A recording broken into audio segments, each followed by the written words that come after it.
Hello everybody and welcome back to this video. So today we're going to take a first look at the new GraalVM version 23 that released yesterday.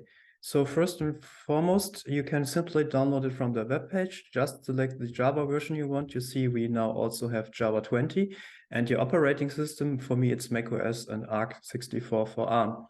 Be sure to use these buttons and don't use these buttons because then you will get a standard JDK. Then for what has changed and what are the new features. So there is no need anymore to install the native image manually. And there are also some optimizations for the Windows toolchain where you need to install less to get a native image. Of course, there are other optimizations during the compile process. You can take a look at the webpage for this. What's also very, very interesting that for the first time, they introduced some numbers, or this is at least the first time I see it, where they compiled the Spring Boot 3 Pet Clinic, and we see here the memory footprint. It's usually 1.6 gigabytes for a JIT application. For a GraalVM Community Edition native image, which we are using, it's 900 megabytes roughly, so roughly half. But there is also a paid version from Oracle that uses even less memory. And this gets more interesting if we take a look at the throughput. So while the throughput for a JIT application, which is basically the CPU utilization, is very good. So we have about 12,000 operations per second.